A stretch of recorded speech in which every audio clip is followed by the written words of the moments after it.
Hello everybody, I have a drugstore haul. It's me, Heather, and I'm just wanting to share that with you. So let's get into it. So let me start with some of these very anticipated items that they've already been circulating on YouTube and beauty blogs, and I was psyched to death to find them myself. These are the Wet n Wild limited edition. It's the Pop Art Craze. So this is not for everybody. This is only for people who like color, and I love color.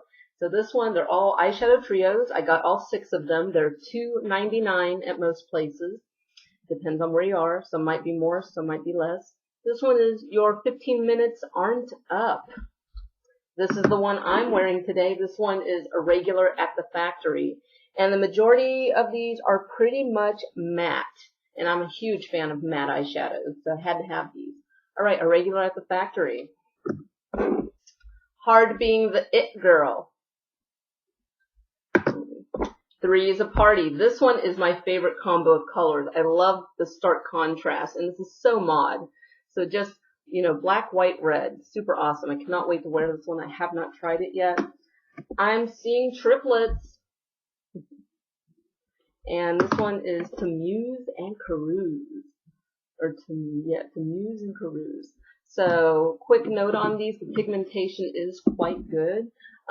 But not to sound like a product snob, not at all. I'm not all about high end. I do a lot of drugstore. I do pretty much, I think, a healthy mixture of high end and drugstore.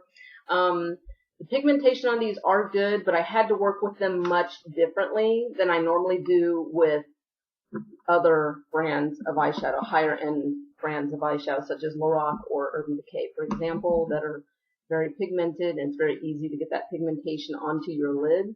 Whereas with these, they do have the pigmentation. However, whereas with, say, Urban Decay or Lorac, I can literally take an eyeshadow brush. I should have grabbed one to show you. I can literally take an eyeshadow brush and just tap it in there and then apply it. With this is not the case. If you tap the brush into these eyeshadow palettes, they just become super duper duper powdery, and your brush doesn't pick up a lot of product. So it just disturbs the surface and makes it powder up. And it's hard to get that onto your brush. So this is a rare occasion where I have to actually use an eyeshadow brush and swipe it across to pick up the pigmentation. Then on top of that, you do still have to tap off to get that excess off your brush, or else you do have a ton of fallout. So it took a little practice for me to figure out how to use these. I have to admit, this presented a challenge. Get a little spoiled by a higher end brand that, your brush touches it and just sticks to it and you're ready to go. Whereas with these, you touch it, it disturbs the surface. It does not stick to the brush as well. So I can see in this case, you might actually do quite well using sponge applicators, which I'm not normally a fan of. Most people are not. Usually I just throw these away. But if you're using the sponge applicators, swiping across the surface will get the job done. Make sure you still tap off and apply it to your lid that way. As well as, I honestly, once I would take my eyeshadow brush and swipe it across the surface a couple of times and tap off the excess, I would pat it onto my lid, but then I use a different brush to swipe it across, but this did require quite a few swipes. So like I said, the pigmentation's good, but getting the product onto your lids was the challenge for me. But still definitely worth picking up. You can get the entire collection of these for a whopping, $18, which is unheard of, being able to buy an entire collection for $18. That rivals, Essence Cosmetics, where you can get a lot of their products for also very, very, very affordable prices.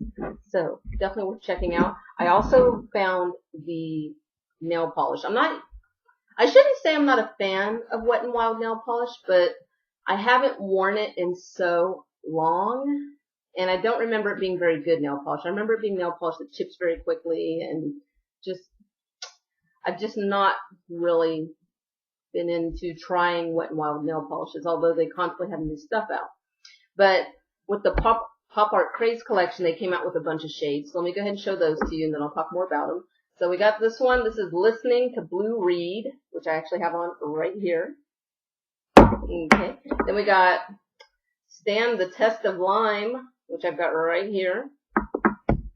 This one is Who is Ultraviolet? I don't want to flip you guys off, so I'll keep my fingers up. Who is Ultraviolet?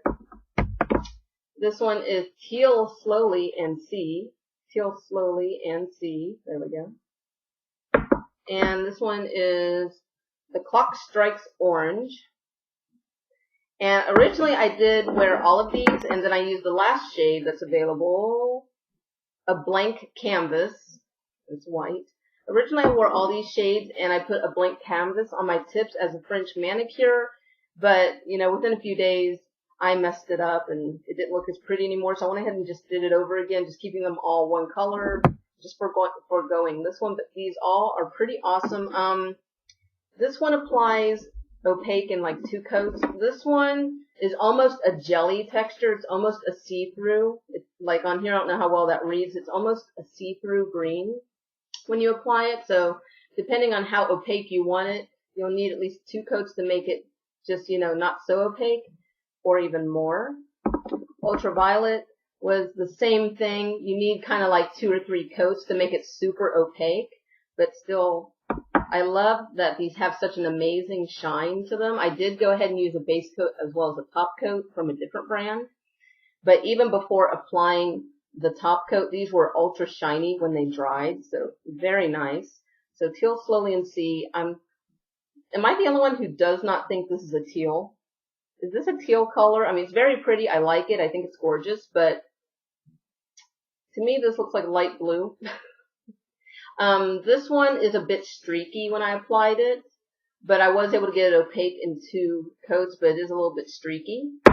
And then this one, the Clock Strikes Orange, great shade, and again, able to be opaque in 2 coats. And the white one, which I think white polishes are often a bit streaky, this one also applies a little bit streaky, but great opacity once you apply 2 coats. Very nice. So these are 99 cents at my local Walgreens. They were having a promotion that all Wet n Wild nail polishes were 69 cents. So I picked up all of these for 69 cents each. Awesome deal. So then on that same trip, I found these at Rite Aid. So I actually found the eyeshadow trios at Rite Aid, but I've also seen them at Walgreens. But then I found the nail polishes at my local Walgreens. And this next item I actually picked up from Rite Aid, but I've also since seen them at CVS as well. These are Great Lash mascaras, and these are limited edition colors. There are 6 limited edition colors. Limited edition. Sorry, that just sounded weird to me when I said it fast. So this one is Icy Blue, and yes, that is a blue mascara. This one is Green with Envy. This one is Vision in Violet. Teal Appeal. Now that's what I call a teal. That looks like teal to me. Teal Appeal. Wink of Pink. A pink mascara. How fun, right? So I thought these went perfectly with the Pop Craze edition from Wet n Wild. So very berry. So I love how it's a very like kind of like a burgundy color. It's very, or maroon, excuse me. More like a maroon maybe. Just like a really dark, would that be burgundy? Help me out, guys. What am I thinking of? Anyway, so very berry. So very cool collection. I've already tried the purple one, Vision in Violet. And as with any colored mascara, you have to apply quite a few coats to really like make that impact. But what I do like about these is even if you apply just 2, maybe 3 coats, it just gives you that pop of color. It still defines the eyelashes and makes them stand out. But at the same time, I'm actually wearing Teal Appeal today, and at first glance, it just looks like I'm wearing any other regular mascara. But only very close up, if you were talking to me and looking me right in the eye, you're not really going to be able to see it on my camera. Do you see that my lashes are not actually black or brown, but they're actually teal? And, when playing with fun eyeshadow colors like this, you can, go a little crazy with your lashes, depending on where you're going, what you're doing, or even if it doesn't matter where you're going, if you don't care and you just want to have fun, these are great colors. Alright, so that was my drugstore haul. Feel free to leave comments and questions. I'm already wearing the nail polish, but still, if you want to see swatches of this nail polish, I did do swatches on my Instagram that you can check out. Just go ahead and follow me right here. There we go. On Heather N. King on Instagram as well as Twitter. Feel free to leave comments, questions. I like it when you guys interact with me. I'll get back to you. And yeah, that was it. So thank you guys for watching, and I'll see you in the next video.